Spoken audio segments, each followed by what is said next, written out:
ये कहानी एक ही घर के 3 मर्दों के ऊपर आधारित है जिन्हें अपने ही घर की एक नौकरानी से प्यार हो जाता है और वो तीनों ही उसके साथ घपाघप करने की कोशिश करते हैं।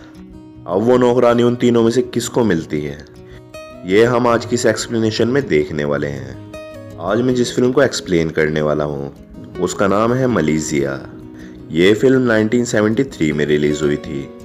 मूवी की शुरुआत में हमें एक अमीर आदमी ग्लेशियो की पत्नी मार्गरेटा का फ्यूनरल दिखाया जाता है। अपनी पत्नी की मौत के बाद इग्नेशियो के ऊपर उसके 3 बेटों की जिम्मेदारी होती है, जिसमें सबसे बड़ा बेटा होता है एंटोनियो जो कि 20 साल का होता है। फिर उससे छोटा बेटा नीनो जो कि 16 साल का, और लास्ट में सबसे छोटा बेटा एनजियो जो सिर्फ 6 साल का होता है। मार्गरेटा के फ्यूनरल पर उसके कई रिश्तेदार आए होते हैं, पर उन सबको देखकर यही लगता है कि किसी को भी मार्गरेटा के जाने का कोई गम नहीं है। यहाँ तक उसके हस्बैंड और बेटों को भी कोई दुख नहीं होता, और इग्नेशियो तो सबके सामने झूठा रोने का दिखावा करता है। फिर जब वो सभी लोग फ्यूनरल के बाद अपने घर पर वापस आते हैं तो वो देखते हैं कि उनके घर पर एक खूबसूरत लड़की पहले से ही मौजूद होती है। उस लड़की ने उनके घर की पहले से ही साफ सफाई करके रखी थी और साथ ही उनके लिए डिनर भी तैयार करके रखा था। लेकिन उन लोगों को खुद भी ये पता नहीं होता कि वो लड़की कौन है। तो वो लड़की बताती है कि मेरा नाम एंजेला है और मार्गरेटा ने मरने से पहले मुझे इस घर पर काम करने के लिए रखा था और मुझे आज से ही अपना काम शुरू करना था। इसके बाद एंजेला सबको खाना सर्व करती है, जिससे उन सभी को बहुत अच्छा लगता है, और उनका छोटा बेटा एनजियो तो एंजेला से बहुत जल्दी घुल मिल भी जाता है। और फिर इग्नेशियो भी अपने बेटों के साथ मिलकर ये डिसाइड करता है कि एंजेला अब उनके साथ ही रहेगी। अब काफ़ी दिन बीत जाते हैं और एंजेला सभी घर वालों के साथ घुल मिल जाती है, जिससे सभी घर वालों को भी बहुत अच्छा लगता है। यहाँ तक कि इग्नेशियो इतना ज़्यादा खुश होता है कि वो अपनी पत्नी की ग्रेव पर जाता है और उसे एंजेला को अपने घर भेजने के लिए थैंक यू बोलता है, क्योंकि इग्नेशियो एक बहुत अमीर आदमी होता है। तो उसकी पत्नी के फ्यूनरल के बाद एक औरत जिसका नाम क्रोनालो था, वो इग्नेशियो से नज़दीकियाँ बढ़ाने उसके पास आती है ताकि वो उससे शादी कर सके। लेकिन इग्नेशियो का छोटा बेटा नीनो, जिसकी जवानी उसके चरण सीमा पर थी, वो कोरालो को गलत जगह पर छूने की कोशिश करता है। पर कोरालो को तो उनके घर जाने का इतना लालच होता है कि वो नीनो को ऐसा करने से नहीं रोकती और उसे सब कुछ करने देती है। इसके अलावा रोज नीनो एंजेला के लिए गुलाब का फूल छोड़ता था। अब एंजेला को ये तो पता नहीं था कि वो कौन है, पर एंजेला को वो फूल देखकर बहुत अच्छा लगता है और वो सोचती है घर में कोई तो है जो उसे बहुत पसंद करता है। फिर एक दिन जब नीनो अपने दोस्तों के साथ गेम खेल रहा होता है तो उसे चोट लग जाती है। फिर वो अपने घर पर आता है और एंजेला उसकी पट्टी कर देती है। वहाँ पर नीनो एंजेला को बोलता है कि वो ये बात उसके फादर को ना बताए, वरना वो उसे बहुत ज़्यादा डांटेंगे। अगले दिन जब नीनो अपने दोस्त प्रोसेलो के पास जाता है तो वो उसे ये चीज़ काफ़ी बढ़ा चढ़ा कर बताता है कि मैंने अपनी मेड को बिना कपड़ों के देखा। जिस पर उसका दोस्त प्रोसेलो से बोलता है, अगर तुम मुझे अपनी मेड को बिना कपड़ों के दिखाओगे तो उसके बदले मैं तुम्हें अपनी बहन को बिना कपड़ों के दिखाऊंगा। और वो ऐसा करता भी है। वो नीनो को अपनी बहन को बिना कपड़ों के दिखाता है। वहाँ घर पर एंजेला को भी पता चल जाता है कि उसके लिए रोज गुलाब नीनो छोड़ता है, पर उसे ये बात बहुत अच्छी लगती है और वो नीनो को कुछ बोलती भी नहीं है। अब जैसे जैसे दिन बीतने लगते हैं तो इग्नेशियो भी एंजेला की खूबसूरती की तरफ अट्रैक्टिव होने लगता है और वो भी उसे छुप छुप कर देखने लगता है। दूसरी तरफ इग्नेशियो का बड़ा बेटा एंटोनियो भी मौका मिलने पर एंजेला को छेड़ता है, पर एंजेला को ये सब बिल्कुल भी अच्छा नहीं लगता और इसी तरह घर के तीनों मर्द एंजेला पर लट्टू हो जाते हैं और तीनों ही उसे पेलना चाहते हैं। अब एक दिन जब एंजेला अपने काम के लिए छुट्टी लेकर कहीं जा रही होती है तो इग्नेशियो को लगता है शायद वो अपने बॉयफ्रेंड से मिलने जा रही है, लेकिन एंजेला उसे बोलती है कि मेरा कोई भी बॉयफ्रेंड नहीं है। और ये सुनते ही इग्नेशियो ठान लेता है कि वो एंजेला से ही शादी करेगा। फिर एक दिन जब एंटोनियो एंजेला को छेड़ रहा होता है तो नीनो आकर वहाँ पर उसको रोकता है और उससे लड़ने लगता है, पर नीनो एंटोनियो से छोटा होता है इसलिए वो उससे पिट जाता है। फिर नीनो जब अपने घर के कमरे में उदास होता है तो एंजेला उसे मनाने के लिए आती है। वो उसे कहती है, मुझे पता है कि मेरे लिए गुलाब तुम ही छोड़ते हो और मुझे ये चीज़ बहुत ही अच्छी लगती है। और उसी रात नीनो देखता है एंटोनियो तैयार होकर एंजेला के कमरे की तरफ जा रहा होता है। दूसरी तरफ उसके फादर भी तैयार होकर एंजेला के रूम की तरफ जा रहे होते हैं। अब नीनो उन दोनों को किसी तरह रोकना चाहता था, इसलिए उसे एक आइडिया आता है। वो एक पत्थर उठाता है और उससे घर के नीचे वाली दुकान का शीशा तोड़ देता है, जिससे उस दुकान का सायरन बजता है और घर के सभी लोग जाग जाते हैं।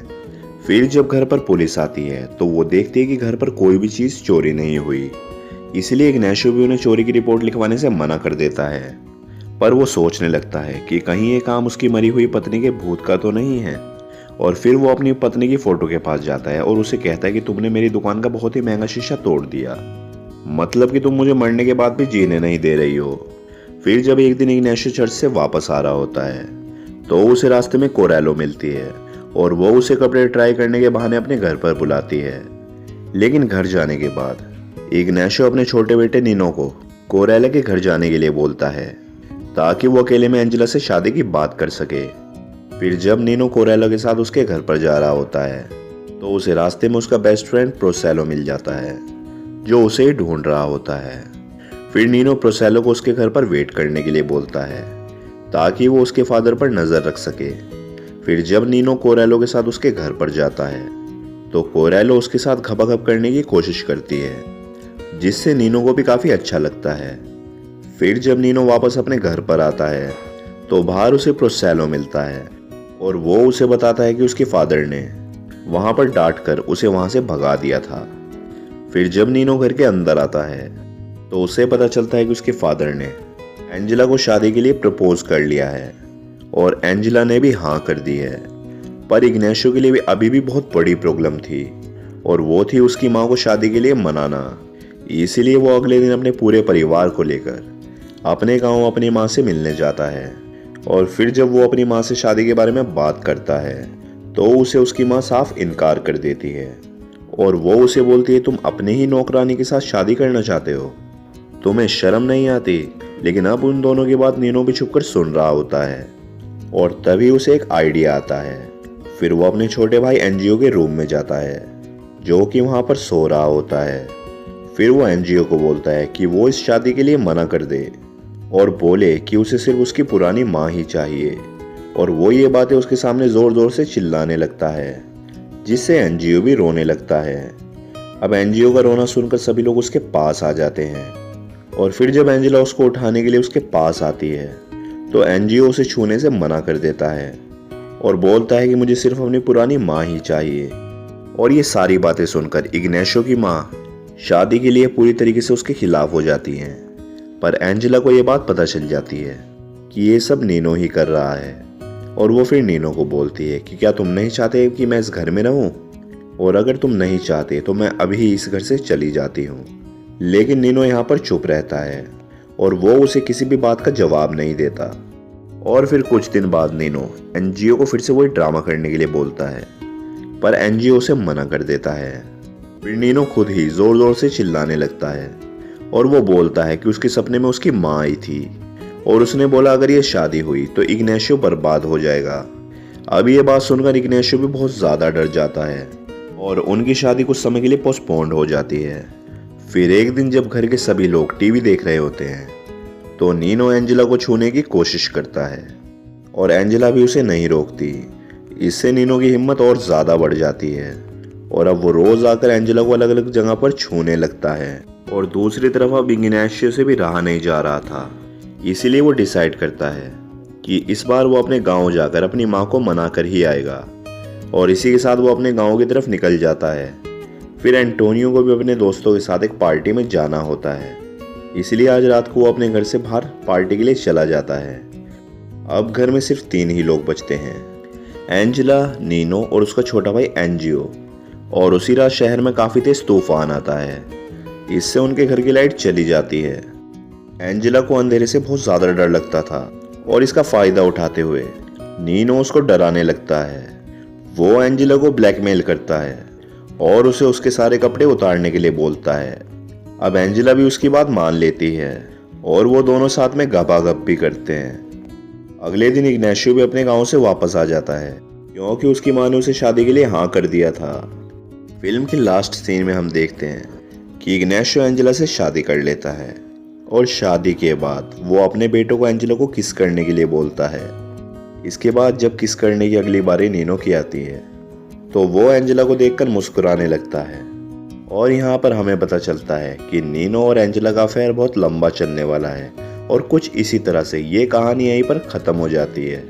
दोस्तों, ये मूवी आपको ज़रूर पसंद आई होगी, तो वीडियो को लाइक और शेयर ज़रूर कर दें। चैनल को सब्सक्राइब और साथ ही बेल घंटी के आइकन को भी दबा दें ताकि हमारी आने वाली अगली वीडियो आप तक पहुंच सके। तब तक मिलते हैं आपसे अपनी अगली वीडियो में।